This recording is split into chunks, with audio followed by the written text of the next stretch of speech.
satu lagi. CCTV bisa dikontrol. Saya pengen lihat Selasa pagi. Di sini bisa jadi soal nggak? Siapa sih namanya?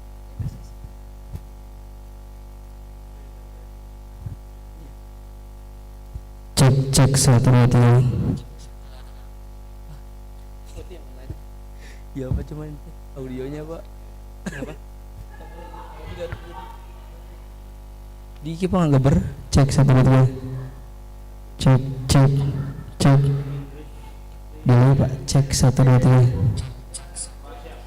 Oh iya, bener.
Backgraphic.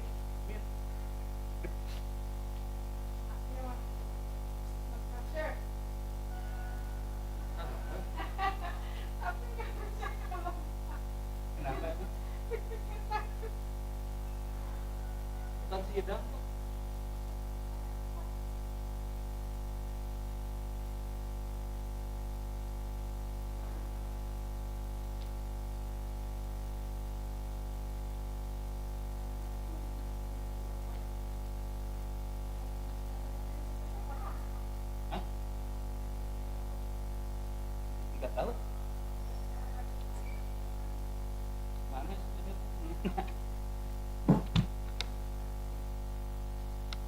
Ibu mah jangan ke depan, harus mana petugas kan?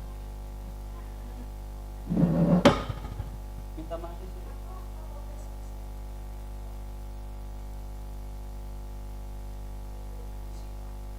Boleh, nggak tahu kemana?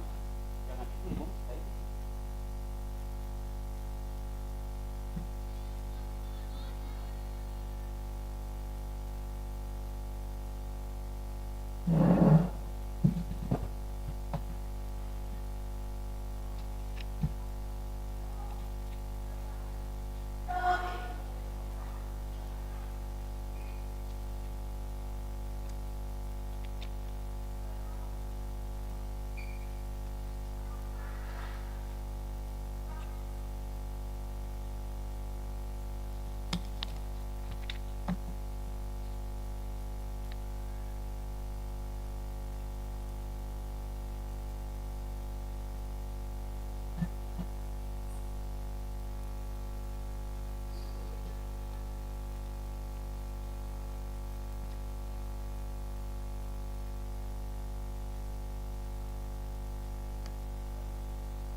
Hmm? So, latihan. Lihat ya, kata saya jangan ditulis jam 8.30 untuk peserta. Harusnya jam 8 untuk peserta. Jadi banyak kan. Jam 8. Ada.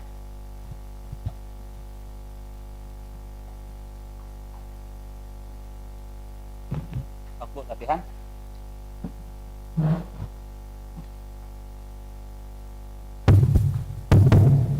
Tes, cek. Bismillahirrahmanirrahim. Assalamualaikum warahmatullahi wabarakatuh. Distinguished guests, ladies and gentlemen, on behalf of the organizing committee, we welcome you to this highly anticipated event, an international public lecture hosted by Institut Pendidikan Indonesia Garut. Today, we gather here under the compelling theme, Technology in Education and Applied Linguistics, promoting digitalized working in the classroom. We are here to explore the ever-evolving landscape of education and linguistics in the digital age. My name is Asam Suparman, and standing beside me, my lovely co-host, Sinta Dewi. We are honored to be the master of ceremony for this remarkable event.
Dimohon kesiapannya.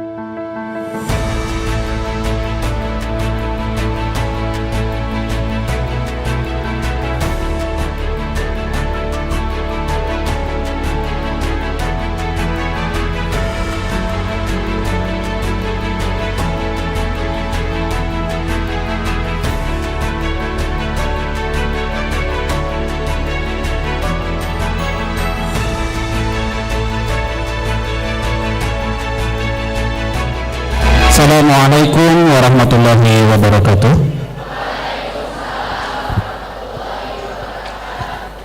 Distinguished guests, ladies and gentlemen, on behalf of the organizing committee, we would like to welcome you to this highly anticipated event, an international public lecture hosted by Institut Pendidikan Indonesia Garut. Today, we gather here under the compelling theme Technology in Education and Applied Linguistics, promoting digitalized working in the classroom.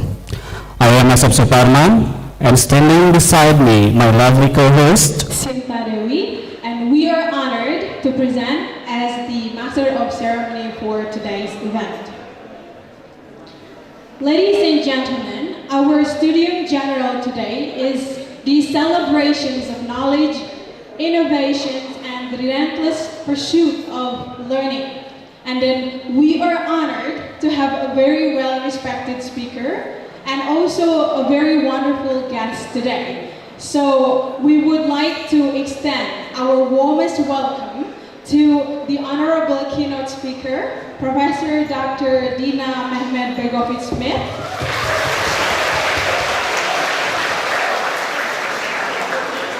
The director of the Healthy Linguistic Diets and also a professor from the University College London. The Honorable Rector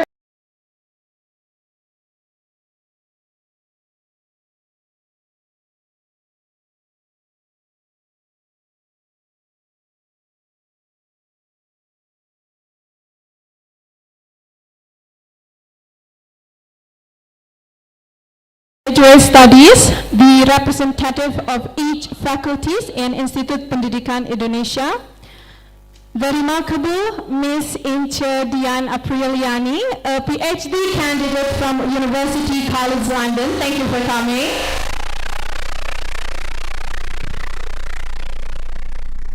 Our accomplished moderator, Mr. Yaman Suryaman, PhD.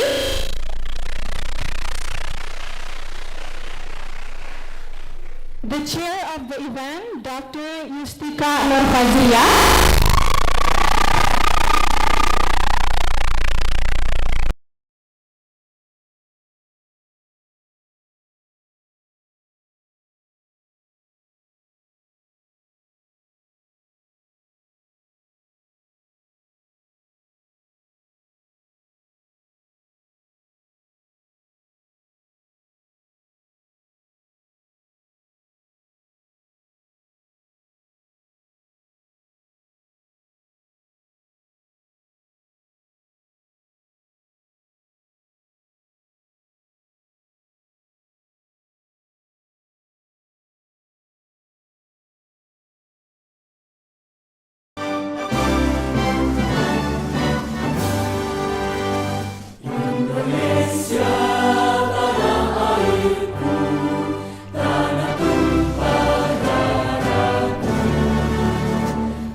be seated.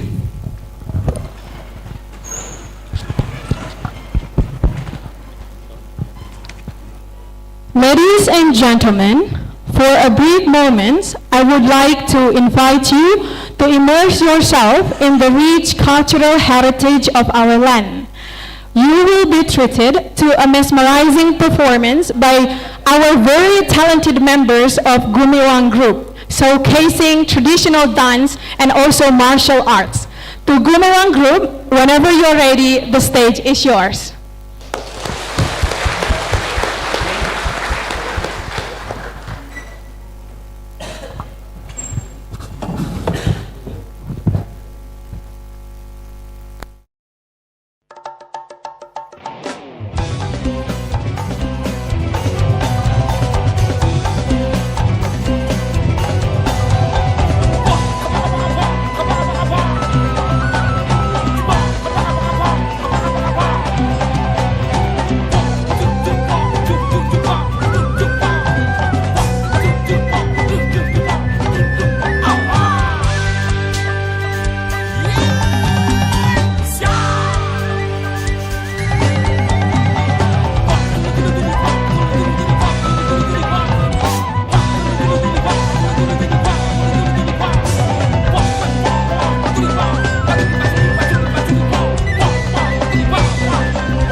dedication, unwavering commitment, and meticulous planning had been paid off, since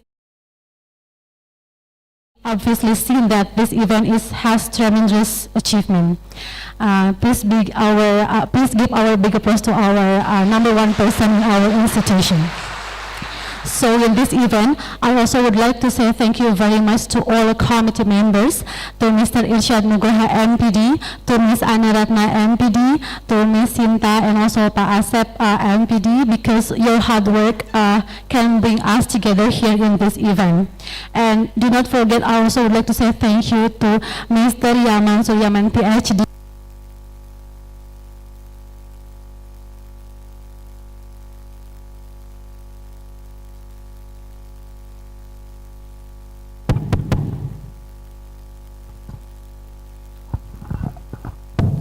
I also would like to say thank you very much to Mr. Yaman Suryaman PhD and also Ms. Ince Dian MA for initiating this event and connecting us to our eminent great speakers. As the report, this event is attended by 550 participants, consisting 450 as the on-site participants and 140 from online attendees. So we as the committee are very proud and happy because this event get huge responses and also enthusiasm for all of you. And we do hope that this event can be fruitful and give much insight and also knowledge to all of you. So once more, thank you very much for all of you who have come to this event. That's all from me. Assalamualaikum warahmatullahi wabarakatuh.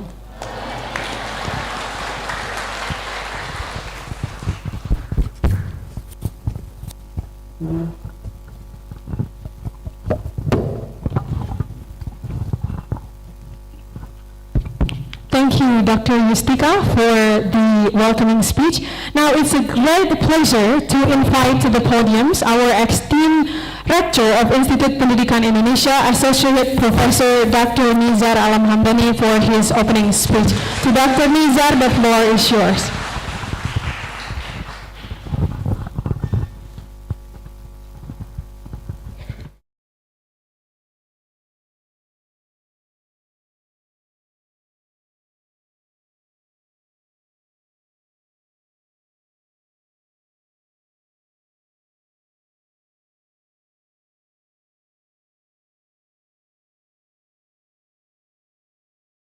Of healthy linguistic diet, as well as a professor at University College London. Welcome to Institut Pendidikan Indonesia, and thank you so much for making time of your busy schedule to join us today. I hope you had a wonderful time in Indonesia so far. Give applause for Professor Dr. DINA. The Honorable Mr. Yaman Suryaman PhD, a dear friend as well as a friend of Garut. He comes from Garut, but he proved himself by becoming one of the best graduate from Liverpool University. The Honorable Ms. Ince Dian Afriani, Sarjana Sastra, Master of Art, PhD candidate from University College London. The Honorable, the Chairman of Studium General, Dr. Yustika Nur Fajriah. The Honorable Vice Rector of Academic, Dr. Abdul Hasim.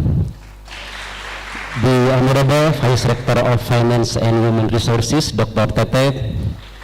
The Honorable Vice Rector of Student and Alumni, Dr. Endang Dimyati. The Honorable Director of Postgraduate Studies, Dr. Asep Nurjamin. The Honorable, the Head of Study Program, Lectures, Teachers, Alumni, Students from both postgraduate and undergraduate program who are with us on site, as well as those who join us on the live stream at EPTV. Bismillahirrahmanirrahim. All praises belong to Allah Subhanahu wa Ta'ala.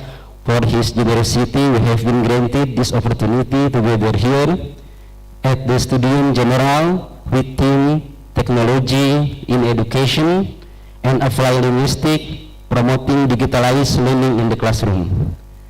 Thank you for being here with us today. I would also express my sincere appreciation to the organizer of this event, Dr. Yustika Nurfajriah and Mr. Yaman PhD. Thank you so much for arranging this Studium General. Ladies and gentlemen, technology has significantly transformed education, particularly in the field of applied linguistics. Digitalized learning offers numerous benefits, including enhanced language learning opportunities, interactive and immersive experience, flexibility in time and location, personalized interaction, and improved assessment method. However, it is important to address challenges such as the digital divide and provide adequate training for educators to fully harness the potential of technology in promoting digitalized learning in the classroom. There is a need for educators to be adequately trained in utilizing technology effectively in classroom. Teachers should possess the necessary digital literacy skill to navigate and integrate technology into their teaching practice. Ladies and gentlemen, today we have the privilege of having Professor DINA Smith as our keynote speakers, who will explain more about the intersection between technology, linguistics, and digitalized learning. I believe her insight on the theme today will bring fresh perspective and hope for the transformation idea. So I encourage everyone to engage in these very important lectures, because the knowledge that we got today will certainly be crucial to the future development of your education and also linguistic studies. I would like to finish now by thanking you all for your kind attention. I wish you all a very good day. Goodbye. Akhirul kalam. Wassalamualaikum warahmatullahi wabarakatuh.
Ladies and gentlemen, we will take a pause for a picture session to capture the essence of this momentous event.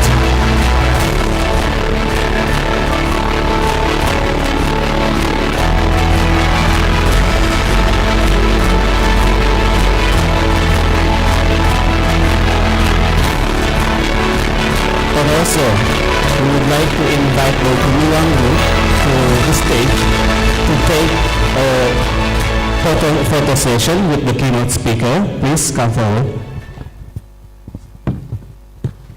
Maju aja.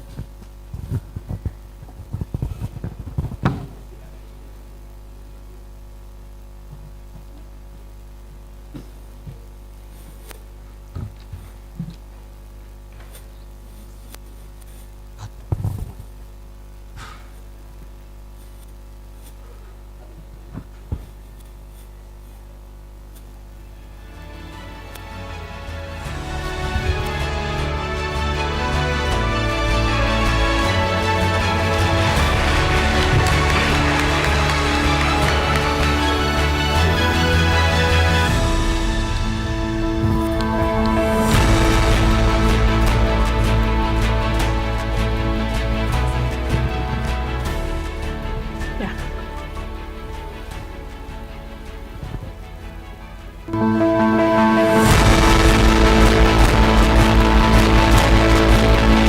One more picture.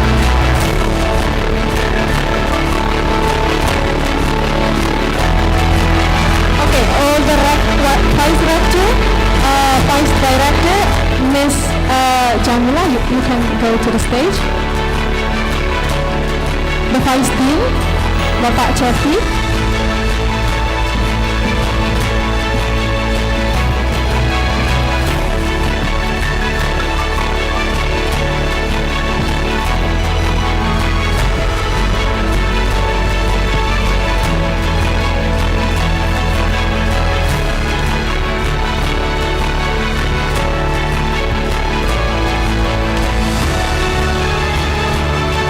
All right.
All right, I think that's enough. Thank you, everyone. Thank you.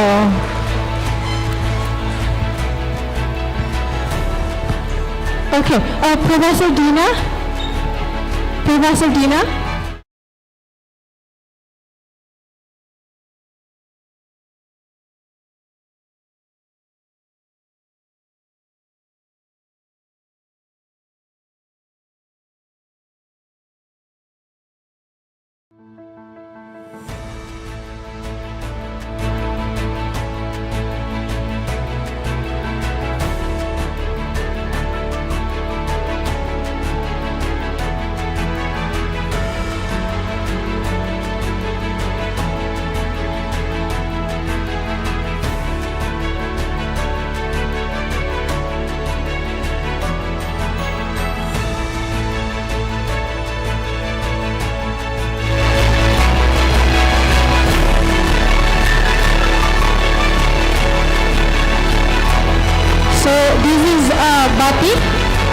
from Garut. That is Garut Pride.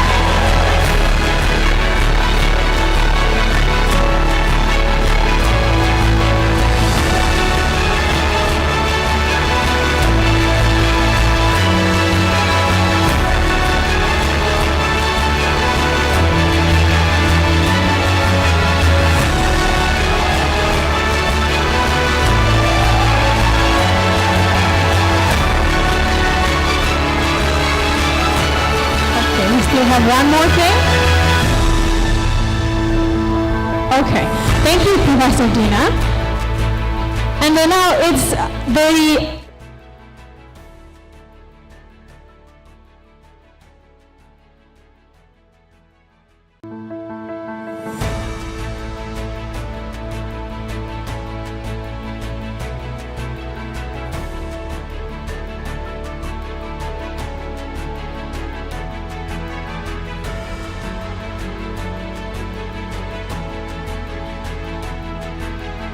Ibu Incho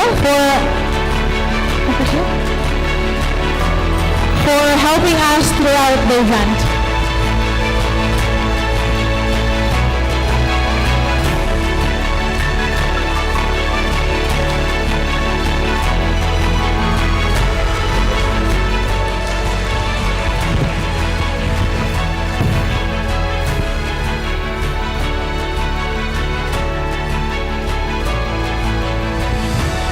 All right, ladies.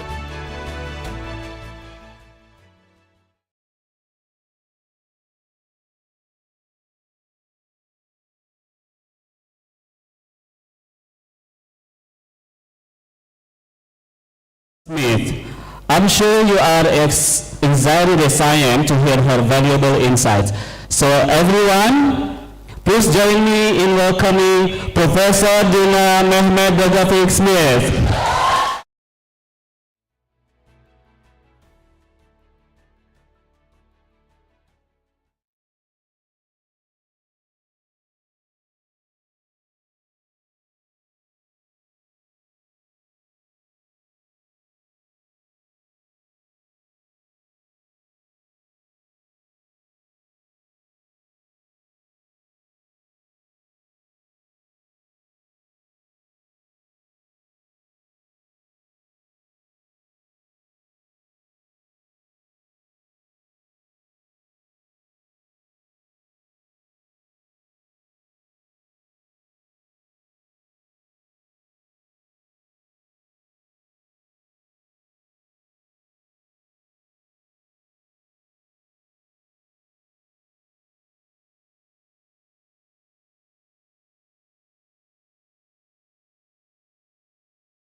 and for introducing me to Garut and to your university.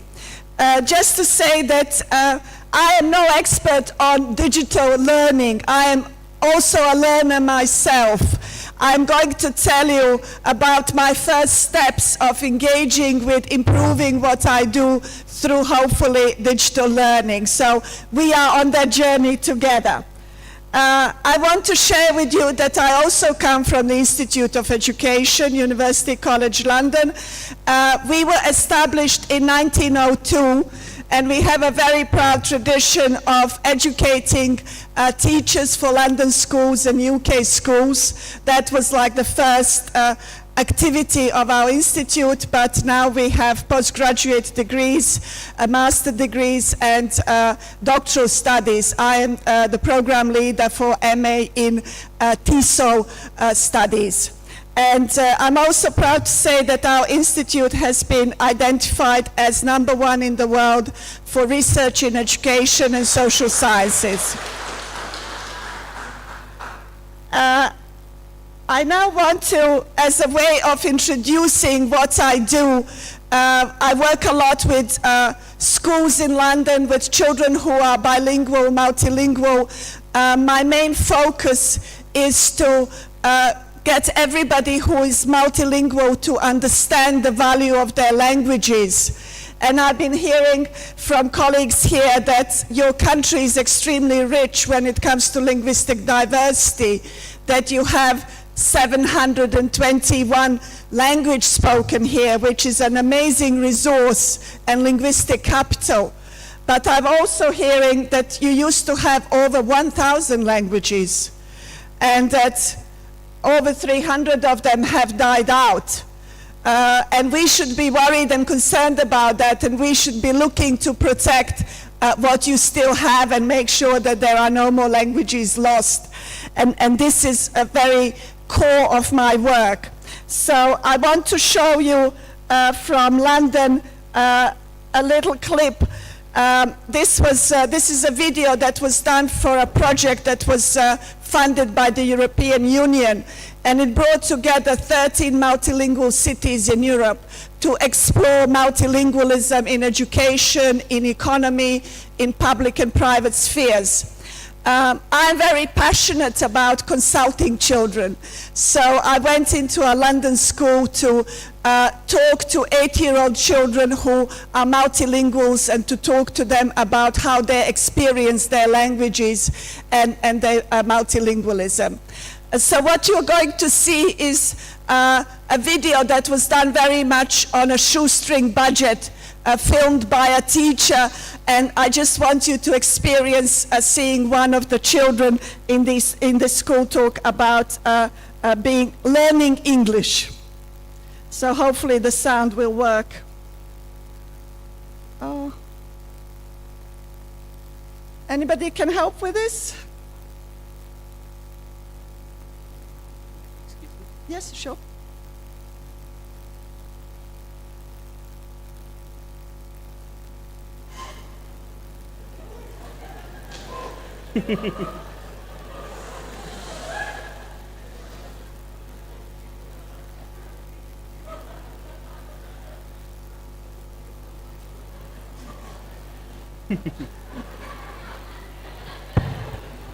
Nanti soundnya kok sudah dulu.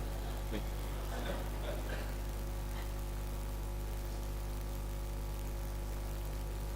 Ini internet ya? Okay. Yeah, I just want to say, you see, the title of this video is "And Now I Feel Myself English." This is an 8-year-old child talking about learning English and feeling that she's mastered English, and therefore she also says, "I feel myself English." So this talks a lot about how a very young child understands identity. Languages that we speak give us our identity.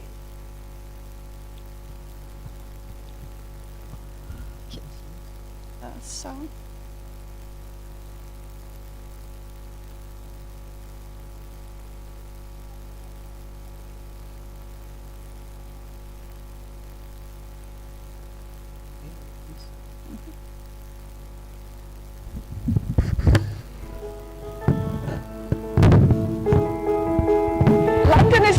to over 1 million bilingual children attending state schools, international schools, and a growing number of bilingual schools. According to Language Capital study, London school children speak 233 languages. This video is based on a conversation with a group of 8-year-old bilingual children in Newport School in East London. This film is going to be shown in a special place in central London. And there will be lots of teachers there from Italy, from Croatia, from Belgium, from Bulgaria, from 13 different countries. And all these teachers want to know how it's best to help children who speak other languages to learn English. Okay? And I think you have a lot to say to these teachers, how they can help children like you. Okay? And we want to hear first of all who you are and what languages you speak. And you started telling me how you got here and how you couldn't speak English. So let's start with you.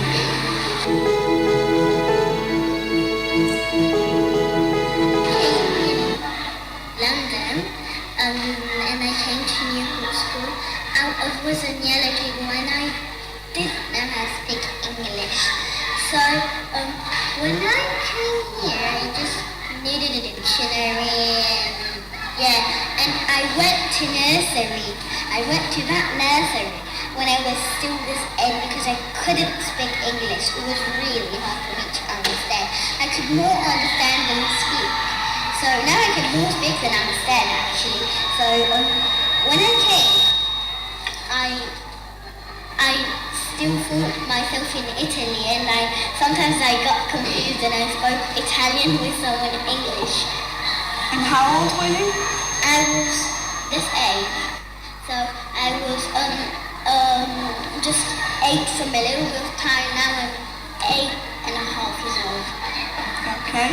And what helped you then when it was really hard for you? What kind of things helped you? Did teachers do something to help you? Yes, they did. On the lowest table, the teacher helps everyone. And I speak only a little bit of English that moment. So that little bit of English helped me learn more. And in that amount of time, I could understand it, and now I feel myself English. Okay, and I see you reading books which have pictures and words.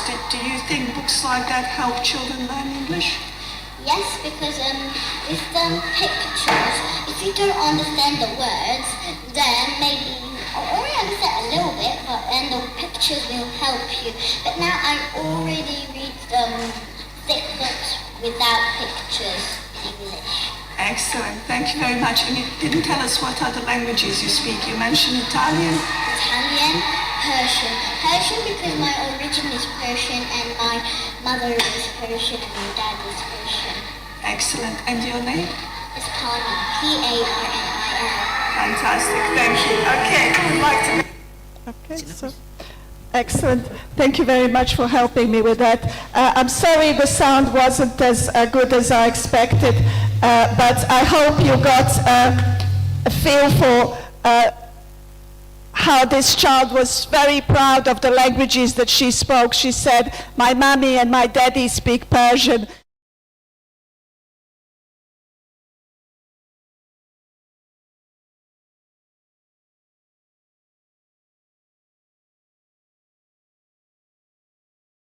They speak other languages, they will say, no, we only speak English, even though teachers know that they use a different language in the playground and the parents use different language. So that really tells us about what happens to this identity in terms of languages, how children start perceiving that the only language that's desired is being good in English.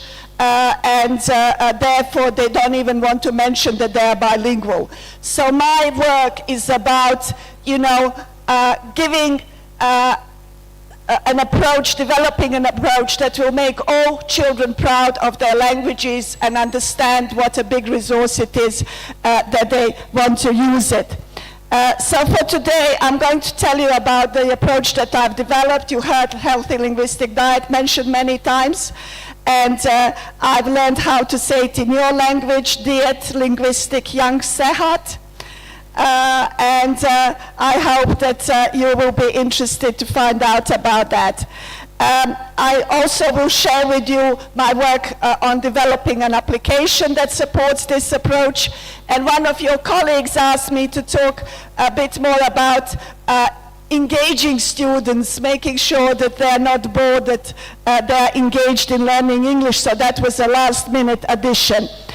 I also want to share with you a letter that a head teacher from Jakarta wrote to me. I was in Jakarta a few days ago, and I'll be there again in a week. And I'll be working in the school, and this head teacher wrote to me to say that there are many parents and schools which prioritize children's mastery of the English language. However, this often results in students losing their proficiency in their mother tongue language and the national language, which can impact on their national and cultural pride. And he's asking him how can we use healthy linguistic diet to address this issue? How can we balance the importance of proficiency in English with maintenance of our mother tongues and our national languages? So this is exactly spot on what my work is about. I also want to share with you that I have a personal investment in doing this work, and I think for all of you planning to do research degrees, it's really important to find your passion, find your driving force. And for me, there was a language loss in my family too, and this is what makes it also personal for me.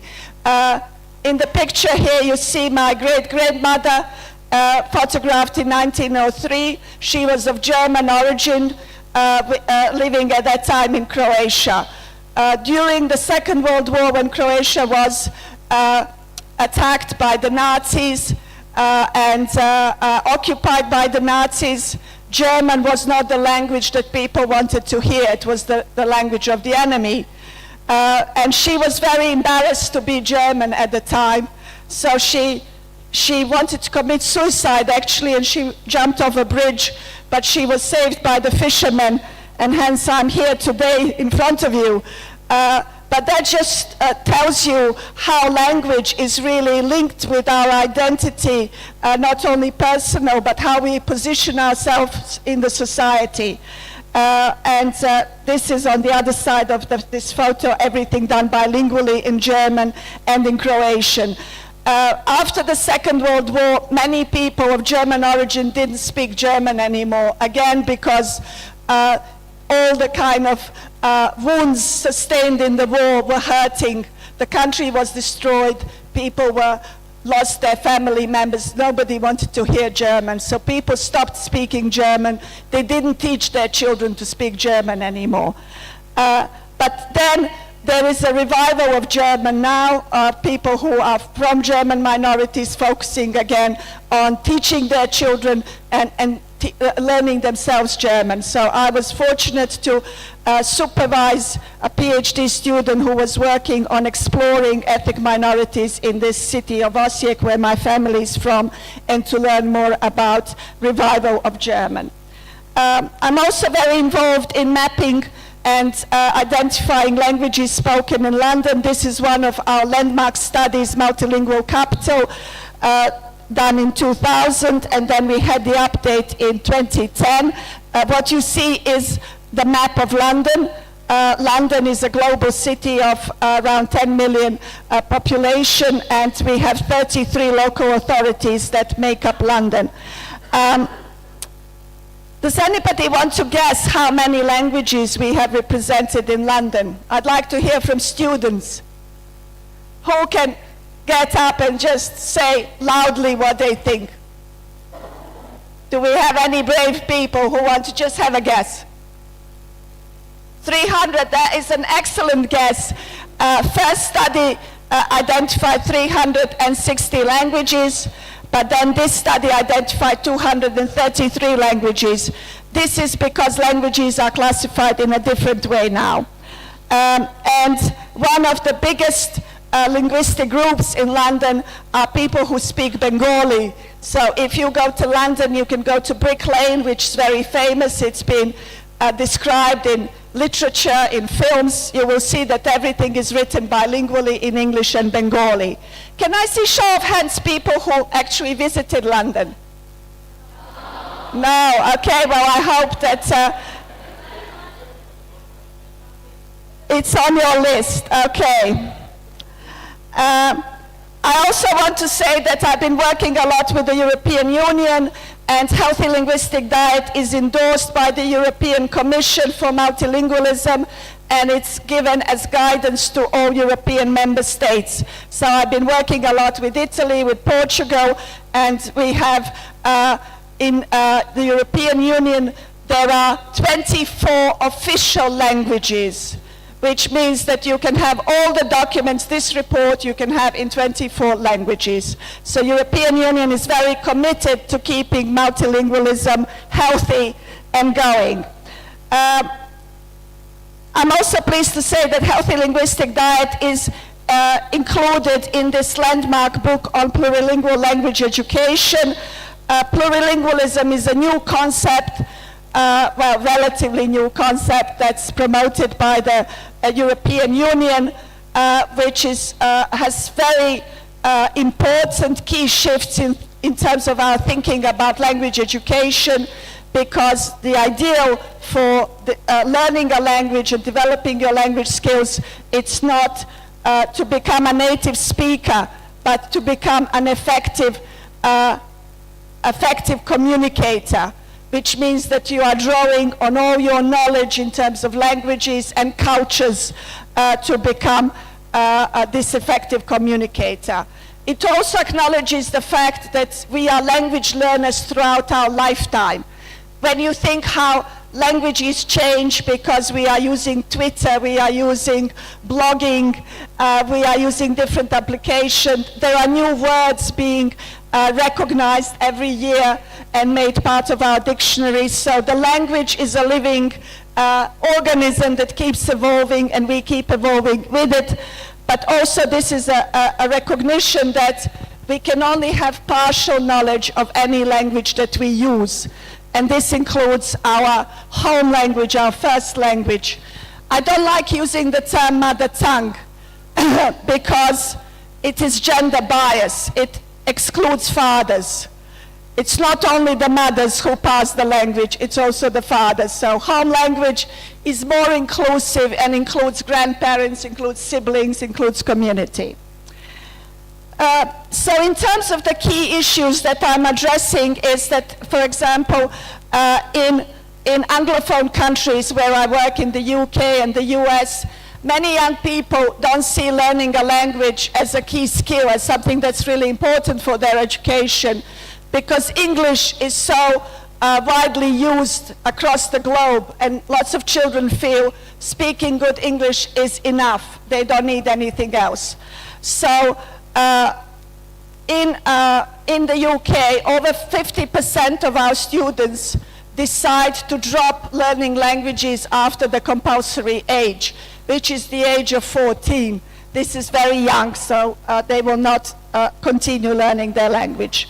Also, many children from ethnic minority groups, like the Bengali group that I mentioned, one boy whom I interviewed said, "Miss, Bengali has no value.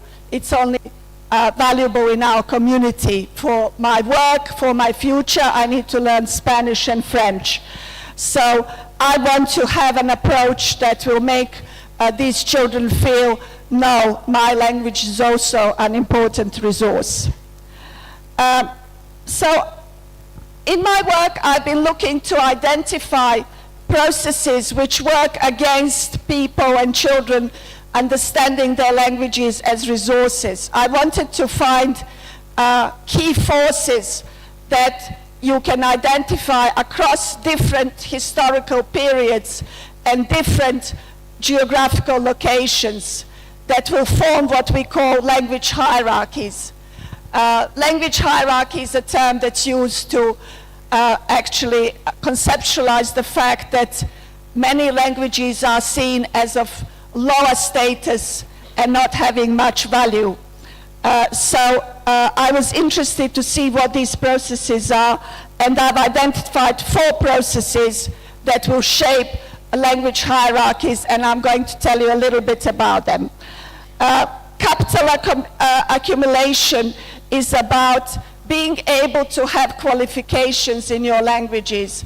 So my colleague told me that many children consider speaking regional languages as something that's not of value because, you know, this is seen as something that only people in villages do. But if they can take exam in that language, then it is a very different positioning of that language. So it's important to provide qualifications in languages and exams that students can take. Market demand is a very strong force in shaping language hierarchies, and this is something that educators cannot control. One very good example of how market demand can change the positioning of a language is the example of Mandarin. So Mandarin 50, 60 years ago was in the UK was only taught in community schools on Saturdays for children who came from Chinese families who wanted to maintain their language. With the economic boom of China, Mandarin has become very important, and now Mandarin is offered as a very prestigious foreign language in mainstream state schools, but also in private schools and in language academies. There is also the issue of discriminating languages through institutionalized processes. So, for example, in the UK, when languages were introduced as compulsory subject, there was the education policy that says there were languages who were Class A and Class B. Class A were highly valued European languages, French, German, Italian, Spanish, and all other languages were Class B. So the schools had the obligation to teach at least one language from Class A, but they could decide if they also wanted to teach a Class B language. Now, what I advocate is that all languages should be classified as world languages, that we need to lose this division on Class A and Class B languages. And more language teachers and linguists in England support this process. So at the Institute, we have a postgraduate certificate in education in modern languages. Also, political processes are very important in shaping language hierarchies. I told you the example of my great-grandmother. Also in Wales, we have a very good example where Welsh language nearly died out because of the union with England, where English took over as the official language many centuries ago. But now there is an increased awareness of the Welsh national identity, and Welsh is being taught in all schools. And now if you want to work in public services in Wales, you need to be able to use English and Welsh. So this is a very good example of what can be done and undone to languages in terms of bringing them to the point of dying out and then reviving them. So my key question is, can we overcome language hierarchies? Many of my colleagues, linguists, academics will say that we cannot overcome language hierarchies, that these processes are very strong, they are influenced by economies, by market demand, things which are outside of our control as educators, and that we cannot do this. However, I do not want to give up on that vision that we can provide an approach and we can provide research evidence to say all languages give equal value in this sense. I said to you that I focus on talking to children, young people, consulting them. And I had an amazing moment in one school in London, which I see as a critical incident. Critical incident is something that makes a big impact on you and shifts your thinking. So in this focus discussion group, where we were discussing why Bengali-speaking children underachieve, one child who was there said, Miss, we underachieve because we speak 2 languages. So you can see that he's adopted, internalized this view that bilingualism is something that is a hindrance and that he has deficit model of bilingualism. But in that same group, there was a child who said, this is not true, I read in a scientific journal, it improves your brain. So what they said to me is that we have 14-year-old children who are reading scientific journals to find out if bilingualism is good for them or not. I felt very strongly that as educators, we need to be the ones to provide this information, to have the conversations, have discussions where we'll talk about bilingualism and tell children how important bilingualism is. So, in my quest to make sure that children perceive languages as equal in some way, I have found what I call the winning card in this process. And that winning card is that we have very significant research evidence from clinical studies, from education studies, that shows that children who use more than 1 language have a cognitive advantage. And this applies to all different combinations of languages. So be it a regional language for Indonesia, only spoken in villages, or very highly valued French, you know, you will have this same cognitive advantage. I'm very fortunate to work with one of the lead neuroscientists in the UK, Thomas Buck. You can see him here. And he's also a trained medical doctor.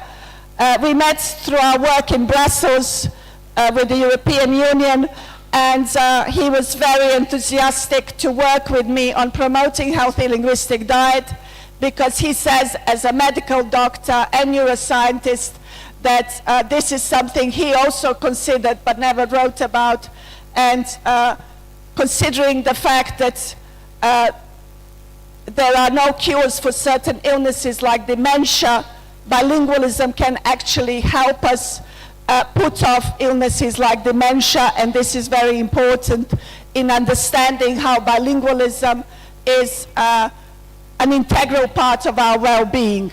So this is our website. You can find our publications, you can find the videos, and we regularly do blogs as well, so please visit our website.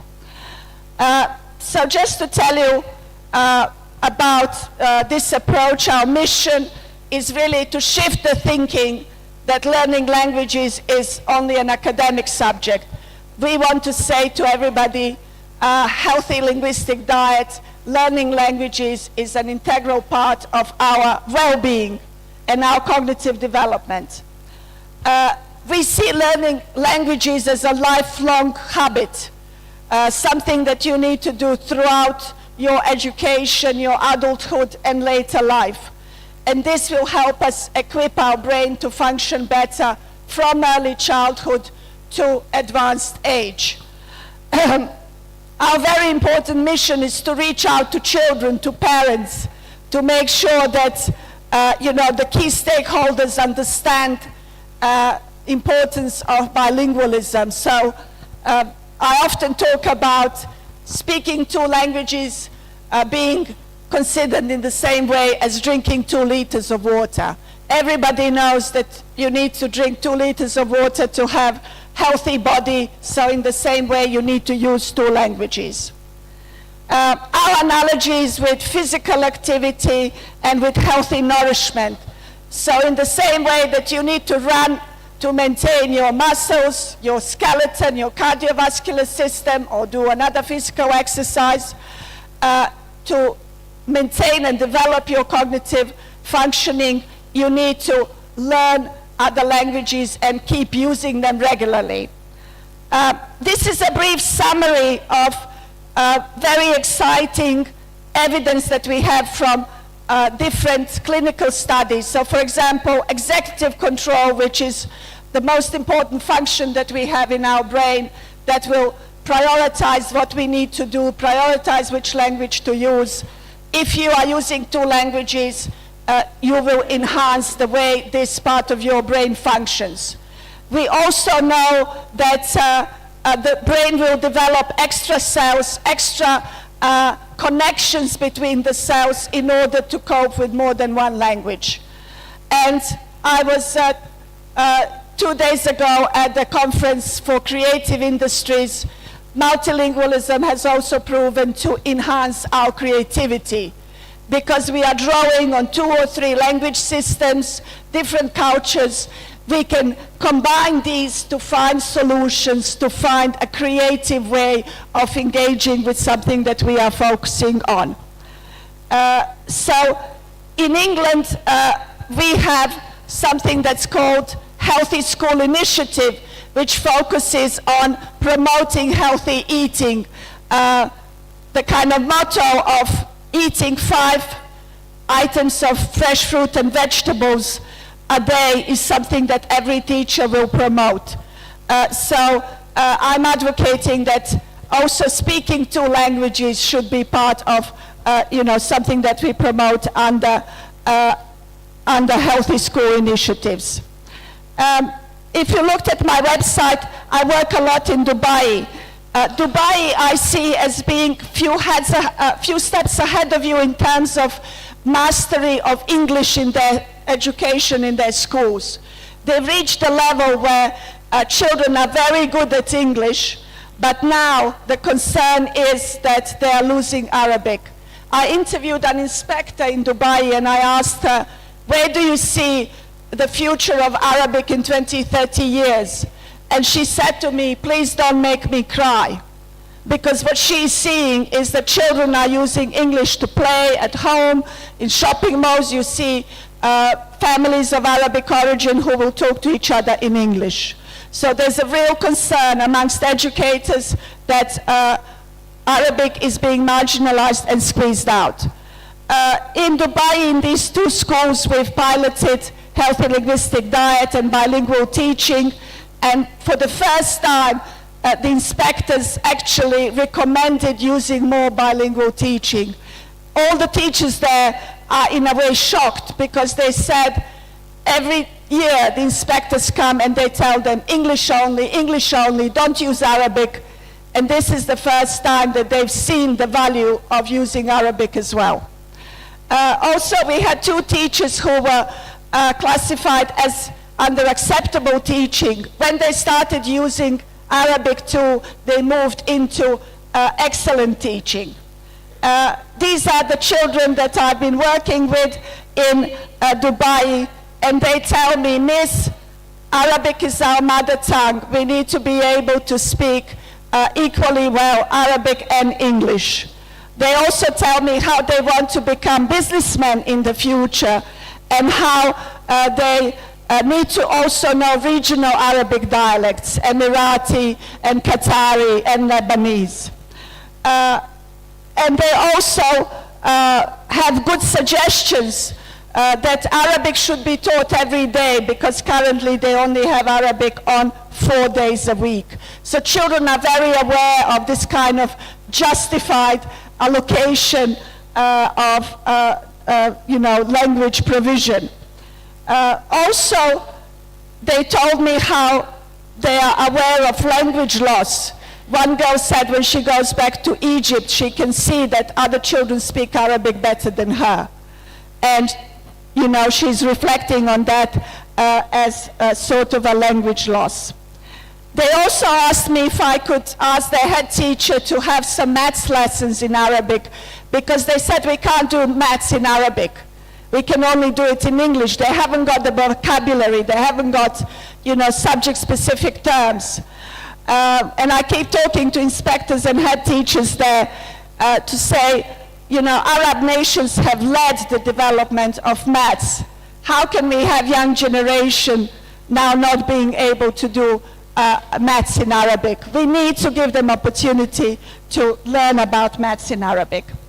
And also there are other learners in Dubai who speak other languages, children who speak Mandarin. They were not aware that they can take an exam in Mandarin. So this is very important for language teachers to make sure that children who speak other languages take exam in those languages.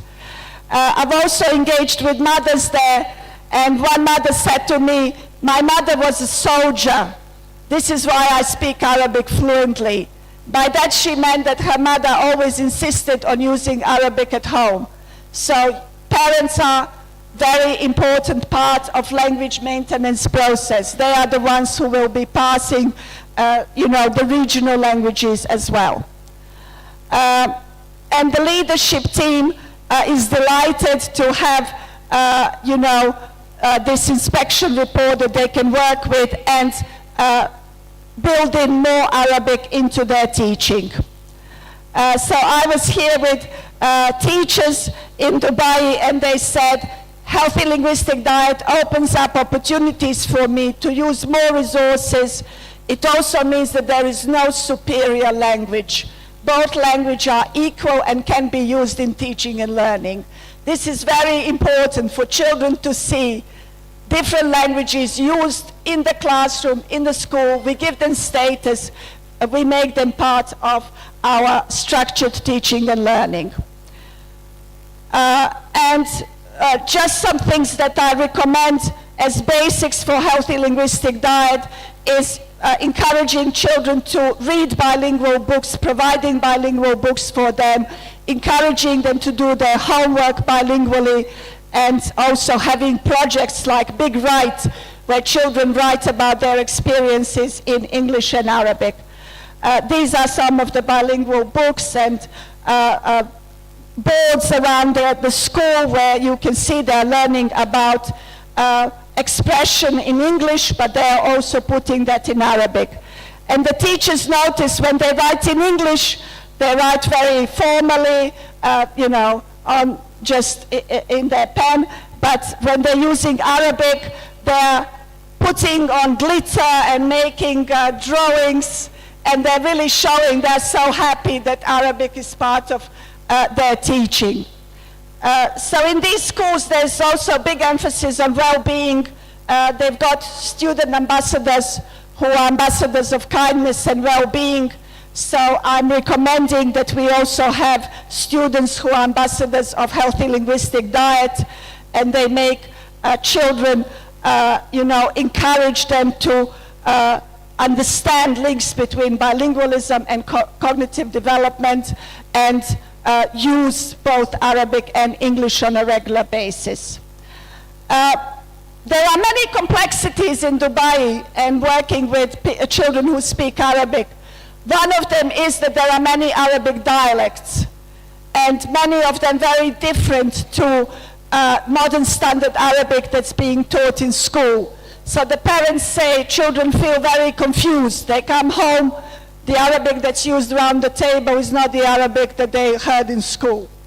So I discovered a team in London who has an application called UTalk. Have you heard of Duolingo? Excellent. Well, UTalk is like Duolingo. Has anybody heard of UTalk? No. Okay, well, UTalk focuses on developing your oral skills, okay? And they cover more than 150 languages. They cover Standard Arabic, they cover Egyptian Arabic, Gulf Arabic, Lebanese, and Moroccan. So we've got all these dialects that we can work with. And I also checked they cover Indonesian. Okay? So this is a fun way of learning how to speak in another language. And they've got games to do free starter words, to practice your memory, and something that children can do at home. In Dubai, many children use Duolingo, so they are very keen when I suggested using UTalk. UTalk also has a special application that's called Chatterbox.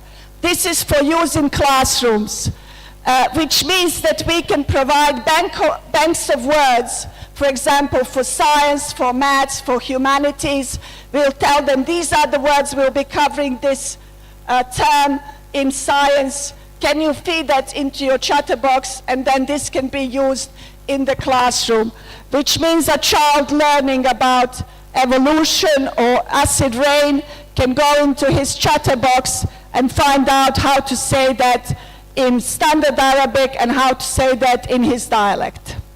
So I'm working currently with 2 teachers in Dubai and with the team from UTalk to build this resource and to start piloting it in this school in Dubai. So this is what I meant when I said I'm also at the beginning of learning how to use digitalized teaching to enhance what I want to achieve in schools with my approach.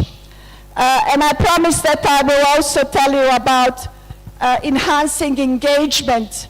My work on enhancing engagement was recognized as good practice by the British Council and Ministry of Education in England.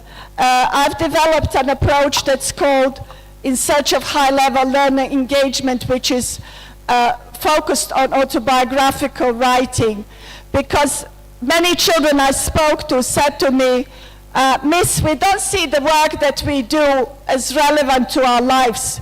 We study Macbeth in English, but what's that to do with our lives today? We don't see how that is relevant and important. So what can be more relevant than focusing on their own experiences? And I've developed this project called Places We Had to Leave, which focuses on either leaving a school, leaving a neighborhood, leaving a country, leaving a city, and exploring our personal and community identities through historical events, through objects, through architecture, through poetry. And in this project I use 5 multimedia elements to provide a model narrative for children, and then they will do the same. They will use 5 multimedia elements to do their narrative. So this is just to give you a little flavor how I work in terms of engagement, and hopefully next time when I come I can model this for you. I also want to share with you that I'm very impressed with young people in your country. We were in Jakarta in Kota Tua on Saturday, and there were young people approaching us, this is my husband Martin, to talk to us, to interview us for their assignments in English. And you can see this young girl, she's jumping of joy because Martin said yes, she can interview him. And there is her colleague videoing them for their class. So this girl is already using healthy linguistic diet because she's using every opportunity to practice her English. Several people and children stopped us to talk to us and to take photographs with us. So this was a very nice welcome to Jakarta. Something that I would like you to take with you from today is that I want to inspire you to use other languages, because every time you add another language, you enhance your executive power and your brain cells even more. So if you think your regional dialect is not cool anymore, use it today, use it tomorrow. Talk to your grandparents in the regional dialect or your friends. And on a long-term basis, just consider in the same way that you think about healthy meal and being physically active, think about the way in which you can enhance your language use. And just to say that I do what I preach. I also do Duolingo, I do Italian, and I now have 1 year streak that I've practiced. And even that it's very late and my husband says, we have to go to sleep now, I say, please, I just need 5 minutes to do my Duolingo. And I always make sure I do it.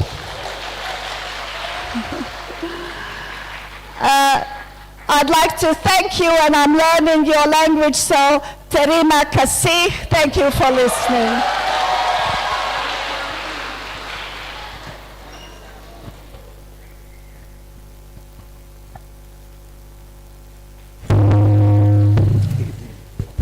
Okay, thank you very much, Dina. It's great presentations talking about how we learn different languages, but don't forget our own language. If we keep maintaining more than one language, then it makes your brain is smarter than you are. But actually, we are Indonesian. At least we have 2 languages. We have mother tongue language and then one national language. And now, all of us, we can speak English as well, right? So we have 3 languages. Excellent, excellent. Very glad to hear that. Well done to all of you. Yeah. Okay. But something noticeable that what you have said before is that language is an identity, right? So I have the things like our proverb in Indonesia: think globally, act locally. Sorry? Think globally, act locally. So we think about the global and then we learn English, but we have to act locally. We keep our own language, our mother language, and then as well as our national language. Because as far as I'm concerned, some of the parents at this moment, they don't want to use our mother language, Sundanese, because they feel inferior. They feel that our mother language, Sundanese, is not modern, and then it's coming from the rural area like that, right? But the parents, they don't understand that how value of the local language, and then if we keep learning more than one language, then it will keep your brain smarter, right? Please, big applause for Dina. Thank you very much. Thank you. Okay, thank you very much, Dina. I would like to open some questions from the participants here. It seems like you're very hot, Dina. Okay. Well, thank you very much. I would like to open the opportunity for you to have a questions. 1, 2 questions, and then the committee will give you a present for the best questions. Okay. First of all, I would like to boy who's standing there. Yeah, there you are. Come on, stand up to the front. Come on, go to the front, mention your names, and then say your questions, okay?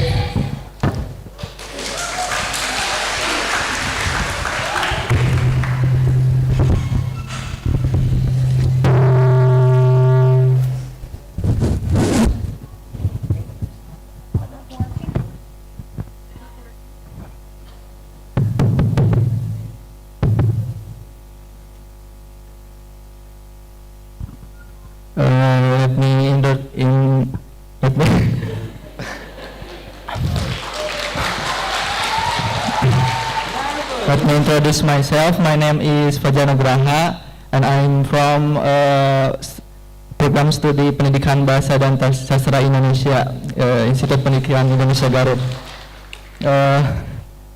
There is something I want to ask about your wonderful presentation. So in one slide, there is something about adults who take part in HLD. My question is, what can we do to take part in HLD if we as a parent couldn't speak a fluent English or another language to promote this lifestyle? Thank you very much. In the same way that you think, really good question, thank you.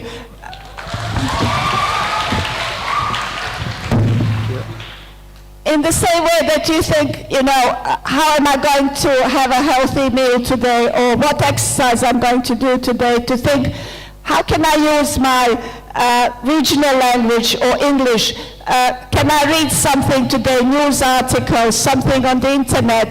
Can I find a poet that I like? Is there regional poetry that is being slowly forgotten? Can we actually bring that into the classroom, work with on that with children, compare it with, similar topics being discussed in poetry in English. In London, we have, everybody who studies English knows that English literature starts with a myth of Beowulf, and every child will study that myth at some point in their education. But the way to make that relevant to children is to say, okay, what myths have you got in your own culture, in your own language? Who are the heroes of your hometown or of your region. Bring them into the classroom. So for homework, children will prepare a piece of writing about somebody who was praised in their literature. So in China, they said they've got, stories about dragons, and this is something that they can contribute. Or it can be a national hero, somebody who is a historic person who's been also praised in literature. So it's thinking about all 4 skills: writing, speaking, comprehension, listening. What can you do to perhaps listen to a piece of music, singing in another language, find out what that song is about, write to your friend, a little message about what you did today in a language that you don't use very often. That could be the regional language if you both have the same regional language. And then, engaging really with written text, with publications, with what's online, with things that you can create yourself. It's very important that you yourself write in other languages, because that will push you to express yourself, to compare how you express the same thing in different languages. So really thinking about small activities like using Duolingo, mini lesson, 3 to 5 minutes that makes you practice some vocabulary, some sentence structure. And if you keep doing that every day, it builds up, and it's not a big demand on your time. Okay, thank you, Dina. Okay, excellent. Well, actually, we have opportunity only for the 3 participants to ask the questions here. 1 more participants. I would like to give opportunity to the sir here in the front, please.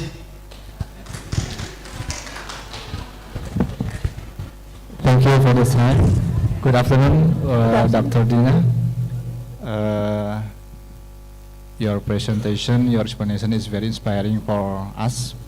So I have 1 question here. Talking about technology cannot be separated in education and apply linguistics. So I just want to know about, from your opinion, how can educational technology be used to increase language learning, especially connecting with children? Thank you. I'm sorry. I would like to introduce myself. My name is Cefi Ardiana. I am a lecturer from Biology Education Program of Institut Pendidikan Indonesia. Thank you. Thank you very much. So, he was asking about how the technology help us to learn another languages. Technology. Yeah, technology can help us to learn the language. Yes. Okay, thank you very much. My mother was also a biology teacher. I'm very glad that, somebody who is not a linguist, not teaching a language, asking these questions, because my approach is that every teacher is a language teacher. So it's very important that people who teach biology, who teach science, engage with the language demands of their subject area.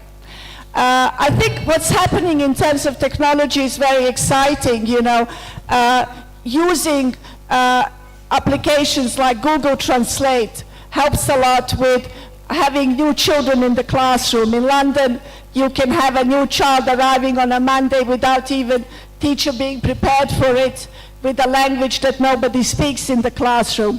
So although Google Translate is not perfect, it is not 100% accurate, it can very much help, during the first days.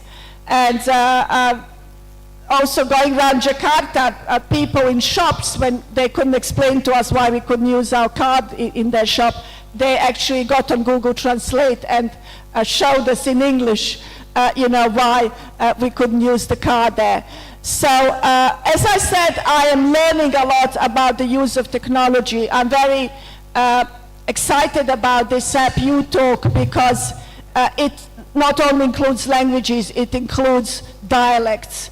And this is, a very rich area where you have children who will be using a language at home that's not really recognized in education.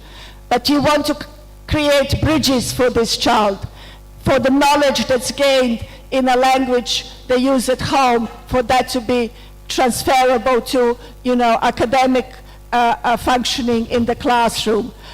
So really, it's young people leading the way in terms of what they use themselves. When I spoke to children in Dubai, they said they were using Duolingo, and I said, who told you about Duolingo? And they said, Miss, I heard from other children, everybody's using Duolingo. I said, do your parents know? No, we just do that, in our free time. So children are very open-minded, and when I talked to them about using UTalk, they were immediately keen to try it. Whereas when I talked to parents about using UTalk, they were like, well, if teachers really recommend it, but we're not, that keen. The truth is they do spend a lot of time on the screen. This is just another thing that they would be spending time on screen with. So there are, arguments against and for that kind of approach. But I think what young people are showing us is that they're very good at taking on board new ways of engaging with language, engaging in new technology, and we need to work with them, consult them, see what works for them, and what they can bring in the classroom to show us how they use and how we can, make use of that in our teaching. Okay, thank you, Dina. Okay, one more question for the ladies in the back. Okay, in the middle, that one. Yes. Yeah.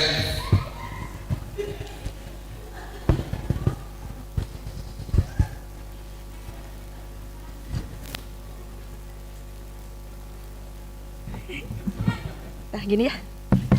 Bismillahirrahmanirrahim. Let me introduce myself. My name is Imas Nurjana. I'm from Basic Education. Astagfirullah. I want to ask about we know being bilingual people is more fun because we can understand what people say and also people can understand what we just said. But how to balance between mother language like Indonesian or maybe Sundanese and also another language, because sometimes I forgot how to speak in Indonesia or maybe Sundanese because I learned another language like English and also Portuguese. Thank you. Thank you very much. It's very related to your research, right? Okay. Thank you very much. Well, you see, you are identifying the issue exactly that I'm dealing with, so thank you for that question. The fact is, if we only expose children to teaching and learning in English, they will not be able to talk about that subject in their language, like the boy in Dubai who said, Miss, I can't help my brother with maths in Arabic because I can only do maths in English. This is telling us that bilingualism or multilingualism needs to be part of our regular classroom work, teaching and learning. When I ask children to do homework, I used to work as a teacher, and I had many Bengali children, and I say, okay, this is your homework, please do it in English and Bengali. And first time I asked them, they were, Miss, but you can't read Bengali. Why are you asking us this? They were surprised, and they were questioning me. Why am I giving them extra work when, they don't see the use of that? And then I said, well, I want to see your script. I want you to teach me about how you write in your language. And also when we have new children come from Bangladesh, they can't speak English, they will be able to read your work because I put them on the wall in the classroom. And that made sense to them. They really liked that. Yes, Miss, it's like us. We were not able to read in English. It would be nice if there was something for us to read.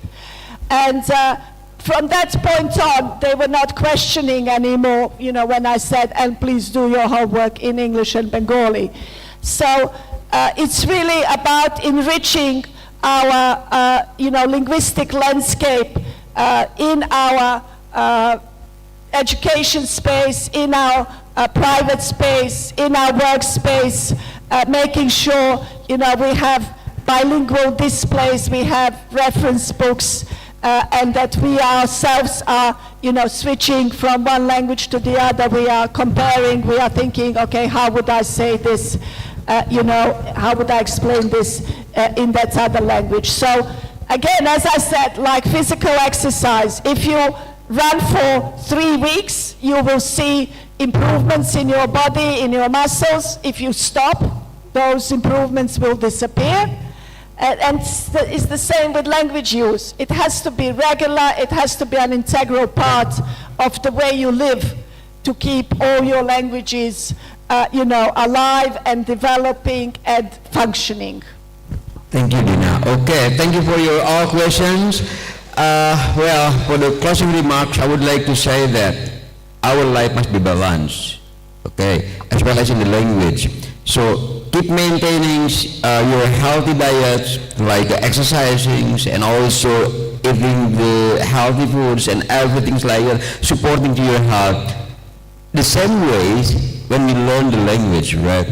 Everyone learning English, but don't forget your own mother language as well as the national language. Keep it balanced. Use them all, right? So it will make your brains also working better, right? It forces your cognitive, right, to make you become smarter because you learn more than one languages. That's why we need to learn more language.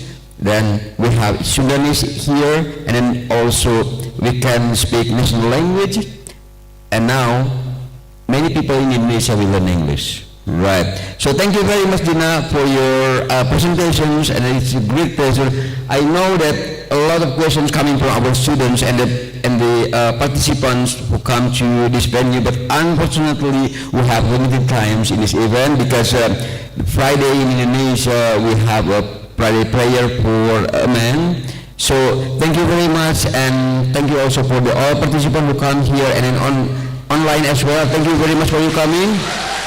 Okay, please, big applause for Dina.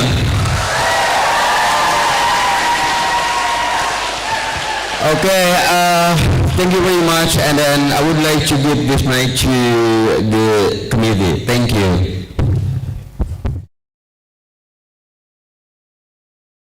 All the students, I saw so many hands up. You really seem engaged. You have excellent questions, and that's really fantastic to see. Well done.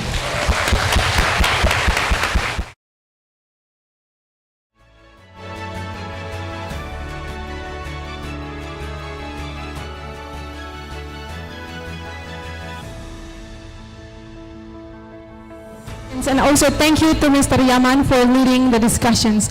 I do believe that everyone can take away so many things from our discussions. Ladies and gentlemen, one more time, a big round of applause for the moderator and Professor Dina.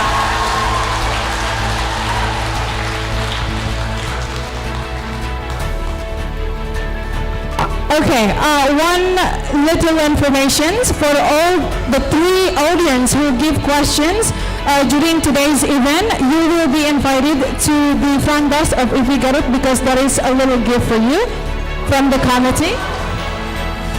And also, we will show you the barcode for the e-certificate for all audiences on this room. You can actually scan the barcode for the certificate. So please do make sure that you fill the link with the correct name and also email. So here's the barcode, everyone. You can scan.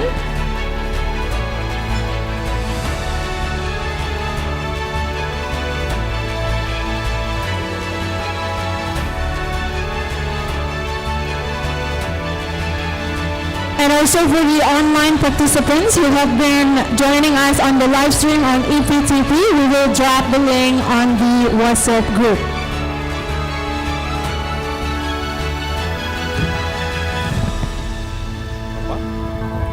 Alright, everyone.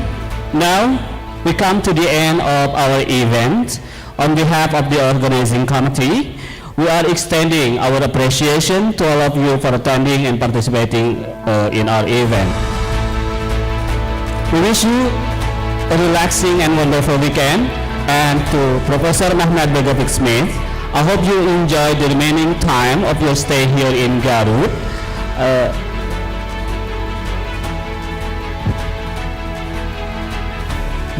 Bu Yustika, is there any city tour tomorrow?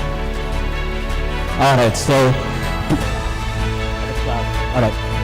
Okay, everyone, that will be all. Our last remark, stay safe and see you around. Assalamualaikum warahmatullahi wabarakatuh.